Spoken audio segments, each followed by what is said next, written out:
पूरा नहीं होता है तो इस सरकार को बहुत बड़ा भुगतना पड़ेगा। ये भुगतान इसको इतना बड़ा भुगतना पड़ेगा। और हमारा नमस्कार, मैं राजेश और आप देख रहे हैं नीति 365। पारा सहायक अध्यापक अपनी मांगों को लेकर आज धरने का 111 दिन पूरे हो चुके हैं, किंतु सरकार अपने इरादों पर डटा हुआ है और ना ही कोई सकारात्मक पहल और ना ही कोई ठोस कदम। अध्यापकों का अब धरने से मन उबता नजर आ रहा है, तो वहीं बड़ी आंदोलन की तैयारी चल रही है। फिर भी सरकार पर भरोसा जताते हुए अंतिम क्षण का भी इंतजार कर रहे हैं। इसी तरह ताज़ा तरीन खबरों के लिए लगातार समाचार के लिए बने रहे नीति 365 राजेश के साथ। कोई पहल दिख रहा है तो आप लोग की तरफ से कोई राजनीति? देखिए, सबसे पहले तो मैं आप लोगों को धन्यवाद देती हूँ कि आप लोग 111 दिन तक हर दिन आकर के हमारी हालचाल ले रहे हैं। पर ये हमारी सरकार, माटी की सरकार, अपने आप को बोलती है कि हम माटी की सरकार हैं और दिखाती है कि हम जहाँ जाते हैं जनता के लिए काम कर रहे हैं। इनको हमारे लिए कोई चिंता नहीं है, ये हमारे लिए पहल नहीं करी। इस बात की बहुत दुख होती है। अभी सरकार एक योजना चला रही है, सरकार आपके द्वार। मैं सरकार से ये पूछना चाहती हूँ, सरकार आपके द्वार चला रहे, हम तो आपके द्वार में आके बैठे, आप कहाँ सोए हुए हैं? पहले आपके दरवाजे में जो बैठे उनका समस्या का निराकरण कीजिए ना, फिर आप सरकार आपके द्वार चला करके उस कार्यक्रम को सफल बनाइएगा। पर सरकार शायद इस बात को नहीं सुन रही है। हम जहाँ भी सरकार जा रही है, हम खुद जा रहे हैं उन्हें घेरने के लिए, उन्हें अपना मांग पत्र दे रहे हैं कि आपने जो वादा किया था हमसे, जब आपकी सरकार बनी थी उस समय आपने वादा किया था कि 3 माह होते ही मैं टेट पास 12 शिक्षकों को वेतनमान दे दूंगा। तो आप वो वादा को याद कीजिए। आज सरकार कहीं जाती है और हम उनको घेरते हैं तो सरकार ये बोलती है कि नहीं, हमारे ध्यान में है, हमारे संज्ञान में है। पर मैं आज माननीय मुख्यमंत्री जी को ये बोलना चाहती हूँ कि माननीय मुख्यमंत्री जी, आपके ध्यान में नहीं, आपके संज्ञान में नहीं, आप उसको ध्यान में लीजिए। क्योंकि आप इस बात पे ध्यान दीजिए कि आप जब मंच में आए थे, जब आपकी सरकार बनने वाली थी, उससे पहले अपने हर चुनावी सभा में आप कहा था कि जैसे ही मेरी सरकार बनेगी मैं टेट पास 12 शिक्षकों को वेतनमान दूंगा। तो उस बात को ध्यान दीजिए और हमें वेतनमान दीजिए। क्या लगता है, अगर सरकार आपके द्वार कार्यक्रम चल रहा है, आप लोग वहाँ पर जा रहे हैं, तो सरकार आपके पास ना करके अब आपके घर जा रही है, तो क्या वहाँ आप मांग रख रहे हैं वहाँ पर? हाँ, एकदम रख रहे हैं। जहाँ सरकार हमारे घर जा रही है, हम लोग उनको जा रहे हैं, अपना मांग दे रहे हैं कि आपने जो वादा किया है आप उसको पूरा कीजिए। और कहीं ना कहीं सरकार उस पर पहल कर रही है, पर ये कब तक पूरी होगी, इसके लिए सरकार ने अभी तक कोई हमें एक टाइम नहीं दिया है, एक समय निर्धारित नहीं किया कि ठीक है हम इतने दिनों में आपका काम कर देंगे। तो जब तक सरकार वो चीज़ नहीं दे देती, हमारा आंदोलन तो लगातार चलते ही रहेगा इस बात को लेकर के। तो आंदोलन किस तरह का चलेगा? अब तो जो अनशन धरना, अनिश्चितकालीन धरना जो चल रहा है, आगे कोई राजनीति है? ये अभी चलते रहेगा। बीच बीच में हमारे प्रदेश कमेटी जो है वो एक रणनीति तैयार कर रहे हैं। उस रणनीति के तहत हम लोग आंदोलन को और उग्र करेंगे। पर जो हमारी अनशन चल रहा है ये अभी लगातार चलता ही रहेगा। तो किस तरह का उग्र आंदोलन करेंगे, कुछ उसका है? अभी हम मुख्यमंत्री आवास घेराव का कार्यक्रम 16 तारीख को रखे हुए थे, पर अभी तक उस पर कोई निर्णय नहीं हो पाया है। प्रदेश कमेटी मैंने प्रयास कर रही है एसडीओ से परमिशन लेने के लिए। जैसे परमिशन मिल जाती है तो हम 16 तारीख को मुख्यमंत्री आवास घेराव कार्यक्रम रखेंगे। कितने संख्या में आप लोग आएंगे?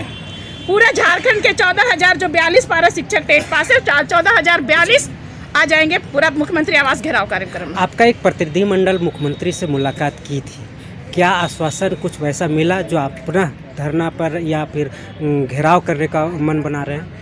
देखिए, मैंने आपको इससे पहले भी कहा कि आश्वासन तो मिला है। हमारा एक प्रतिनिधिमंडल जो जाकर के गिरिडीह में मिला भी है और मुख्यमंत्री जी ने उनको कहा भी है कि ठीक है हम आपका काम के लिए 2 आदमी को डिप्यूट करते हैं, वहाँ के विधायक जी माननीय सुदीप सोनू जी को और उनके आपात सचिव आलोक श्रीवास्तव जी को। पर मेरा आप माननीय मुख्यमंत्री जी से कहना है, माननीय विधायक सुदीप सोनू जी से भी यही कहना है कि ठीक है, आपको जब जो कार्य दिया गया आप उस पर काम कीजिए। मेरा वही माननीय मुख्यमंत्री जी से कहना है, आपने किसी और को दिया, आप उसको ध्यान में लेके खुद करिए, क्योंकि सारा विभाग आपके हाथों में। तो मेरा आपसे आग्रह होगा कि आप जितना जल्दी इसको इस हमारा टेट पास को वेतनमान दे दें, उतने जल्दी ज़्यादा अच्छा होगा, ताकि हम आपके आवास को घेराव का कार्यक्रम नहीं कर सकें। आप 20 वर्षों से शिक्षा जगत में शिक्षा का योगदान दे रहे हैं, लेकिन बार बार मुख्यमंत्री बोल रहे हैं कि आप परीक्षा में आइए, लेकिन आप परीक्षा देने को तैयार नहीं है। आखिर कहीं न कहीं कोई सोच करके ही मुख्यमंत्री ऐसा बोल रहे होंगे? देखिए, हम 20 वर्षों से लगातार कार्यरत हैं।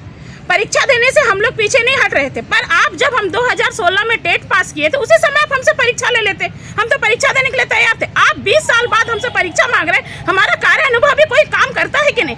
आज 20 साल बाद किसी भी इंसान को परीक्षा देने बोल दे तो उसकी उम्र वही नहीं होती है जिसमें वो परीक्षा देते। परीक्षा देने से पीछे नहीं हटते, पर अब तुरंत ले लेते हमसे परीक्षा। हम तो परीक्षा देने के लिए तैयार थे उस समय भी। अब 20 साल हमारा कार्य अनुभव भी तो कहीं पे भी जाइए, किसी कंपनी में जाइए, कहीं काम कीजिए, कार्य अनुभव बहुत बड़ा मायने रखता है। तो आप हमारे कार्य अनुभव को देखिए। हम झारखंड के लोग हैं, हम बाहरी लोग यहाँ आकर से आपसे वेतनमान नहीं मांग रहे। हम यहाँ के लोग हैं, हम यहाँ पे झारखंड के, जैसे आप खुद को बोलते हैं कि मैं माटी का बेटा हूँ, तो हम भी इसी माटी के हैं, इसीलिए हम आपको बोले हमें वेतनमान दे दीजिए। तो पढ़ाई में तो अनुभव होगा ना? एकदम अनुभव है। तो परीक्षा में क्या दिक्कत है? परीक्षा में दिक्कत नहीं है। परीक्षा में ये दिक्कत है कि आपने जो रोस्टर और जो क्राइटेरिया फुलफिल किया उसमें हमारा 14,042 नहीं आ सकता है, वो लोग नहीं आ सकता। हमारी जो सीट है, जो आपने सहायक आचार्य में जो सीट हमें दिया है, वो मात्र 13,000 है, हमारी संख्या उससे कम है। तो आप हमें डायरेक्ट समायोजन कीजिए ना, हमसे परीक्षा क्यों ले रहे हैं? जब हम इतने दिन से कार्यरत हैं, इतने दिन से हम बच्चों को सेवा दे रहे हैं, सुदूरवर्ती इलाके में जाके पढ़ा रहे हैं। आज जो झारखंड में शिक्षा का जो स्तर है, कहीं ना कहीं वो टेट पास पारा टीचरों का ही देन है कि आज शिक्षा का स्तर यहाँ बढ़ गया है। जब हमारे पास सब चीज़ है तो फिर हमसे परीक्षा क्यों? 111 दिन से आप राजभवन पे बैठे हैं, अभी तक मांग का कोई पहल नहीं, लेकिन चुनाव ही नज़दीक आ रहा है, तो चुनाव में किस तरह से आप लोग का ही रहेगा? देखिए, अगर सरकार हमारी मांगों को नहीं मानती है, आज हमारा 111 दिन हो चुका है, अगर सरकार हमारी मांगों को नहीं मानती है तो हमें कोई ना कोई तीसरा कदम ये उठाना पड़ेगा। सरकार को दिखाना पड़ेगा कि हमारी ताकत अभी भी उतना ही है। जब हम डबल इंजन की सरकार को हटा के गिरा सकते हैं तो आपको भी हम गिरा सकते हैं। कांग्रेस, बीजेपी और जेएमएम के अलावे तीसरा और क्या विकल्प हो सकता है जो आपकी मांगे को पूरी कर वो सकते बात अभी हमारे प्रदेश कमेटी उस पर निर्णय लेगी, और जो प्रदेश कमेटी निर्णय लेगी हमारा जिला उसके लिए तैयार रहेगा। सुनीता साहू, जिला लोहरदगा का अध्यक्ष। मुख्यमंत्री लगातार आपको आश्वासन पर आश्वासन दे रही है, क्या लगता है आश्वासन देते देते सरकार ही का कार्यकाल समाप्त हो जाएगा, मांग पूरा हो पाएगा? देखिए सर, अगर मांग हमारा पूरा नहीं होता है तो सरकार को बहुत बड़ा भुगतना पड़ेगा। ये भुगतान इसको इतना बड़ा भुगतना पड़ेगा। और हमारा संगठन, आप जान लीजिए कि कुछ नहीं बोल रहा है, इसके मतलब ये नहीं समझे कि यहाँ हम लोग शांत है। ऐसा धमाका होगा कि मीडिया लोग आप लोग दौड़ ले जाइएगा, ऐसा न्यूज मिलेगा कि आप लोग दौड़ ले, एकदम दौड़ धन धना के दौड़ ले, वहाँ न्यूज में जाइएगा, ऐसा धमाका होगा। कैसा धमाका होगा? हाँ, ये तो सर बोलने के नहीं है, करके दिखाएंगे। हेमंत सोरेन के बताते रहे, ये सरकार उस दिन समझ में आ जाएगा जैसे पिछले सरकार में भी हम लोग धमाका किए थे, और उससे बड़ा धमाका कब करेंगे? बहुत जल्द देखने को, ये इतना जान लीजिएगा, बहुत जल्द ही धमाका होने जा रहा है। ये दिसंबर महीना में ही धमाका होगा। मुख्यमंत्री हाँ। तो बोल रहा है कि आपका मांग, अरे ये हमको तो जानते हैं, जब से चुनाव जीत गए हैं तब से बोल रहा है, और तब से हम यही कि देख रहे हैं। और अभी 111 दिन से हम लोग बैठे हुए हैं, फिर भी यहाँ कोच नहीं सुन रहा है, तो कितना दिन तक हम लोग को ये आसरा दिखाएगा भैया? आश्वासन तो मिल रहा है ना? आश्वासन से कितना दिन तक चलेगा? आश्वासन से पेट भरता है? तो एक मुख्यमंत्री का आश्वासन आप लोग को नहीं? कितना दिन तक? 4 साल तक तो आश्वासन देते आया है, तो क्या 5वां साल में, 5 साल के बाद वो देगा क्या? तो क्या लगता है आपको कि सरकार अगर जितना जल्द हो सके भैया 29 तारीख से पहले ये हमरा करके दे दे, नहीं तो भुगतान भुगतने के लिए तैयार रहे। परिचय दीजिए। विजय साहू, लोहरदगा जिला कोषाध्यक्ष। सरकार लगातार आपको आश्वासन दे रही है और आप लगातार धरने पर बैठे हुए हैं, क्या दोनों में तालमेल नहीं हो पा रहा है? सबसे पहले तो आपके चैनल के माध्यम से हम पूरे झारखंड वासियों को जोहार करना चाहते हैं और ये बतलाना चाहते हैं कि ये जो आश्वासन का खेल चल रहा है, ये बड़ा गंदा खेल चल रहा है। हम जो शासक चुनते हैं वो हमारे राज्य के कल्याण के लिए चुनते हैं, और जब हम उनको बतला रहे हैं कि हम 20 सालों से लगातार कार्यरत हैं, और चाहे वो पक्ष के नेता हो चाहे विपक्ष के नेता हो, सभी जान रहे हैं कि हमारा मांग जायज़ है। एक और कहते हैं कि आप परीक्षा दीजिए, ठीक है, हम परीक्षा देते हैं, कोई दिक्कत नहीं है।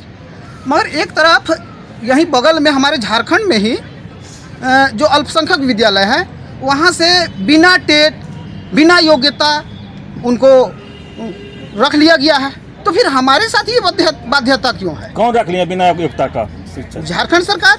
जो अल्पसंख्यक विद्यालय है वहाँ पर आप देखिए, ना वहाँ टेट पास है, ना ही जो हमारा जो हम योग्यता रखते हैं उनसे वो आधे भी नहीं है। आप तो झारखंड सरकार पर एक आरोप लगा रहे हैं, कुछ उसका साक्ष्य है?